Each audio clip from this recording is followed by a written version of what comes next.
Wilfried Léandre Ngoumbédi face aux professionnels des médias.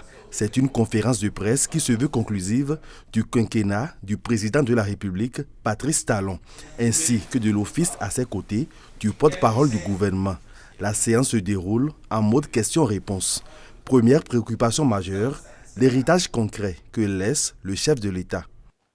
S'il avait la possibilité, en quittant le palais de la Marina dimanche prochain, d'aller chez lui à pied,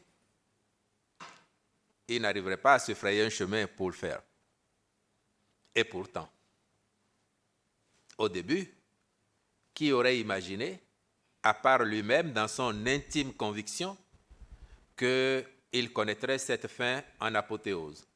Aujourd'hui, on peut se permettre les superlatifs.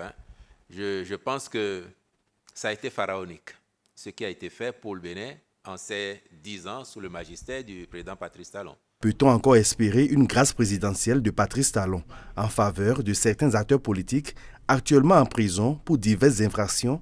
Il me semble qu'aujourd'hui, nous soyons relativement loin du 31 juillet et encore plus loin du 31 décembre.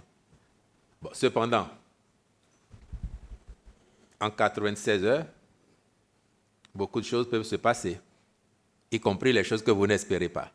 Et peut-être aussi que les choses que vous espérez peuvent ne pas advenir. La question de l'installation du Sénat s'invite aussi dans le débat.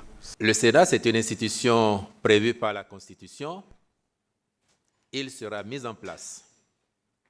Je pense que vous n'attendrez plus aussi longtemps que vous avez déjà attendu depuis la réforme constitutionnelle pour l'avoir. Pour une partie de l'opinion, la croissance économique du Bénin ne retombe pas dans les poches et assiettes des citoyens. Quand vous voyez l'ampleur des infrastructures réalisées, et si vous n'avez pas le sentiment que c'est la redistribution de la richesse collective qui permet d'apporter de bonnes routes pour faciliter la mobilité des gens partout dans le pays, vous n'avez pas fait une bonne lecture. Plusieurs autres sujets ont été évoqués et Wilfried Léandre Ngoumbédi a pu apporter des éclaircissements aux journalistes.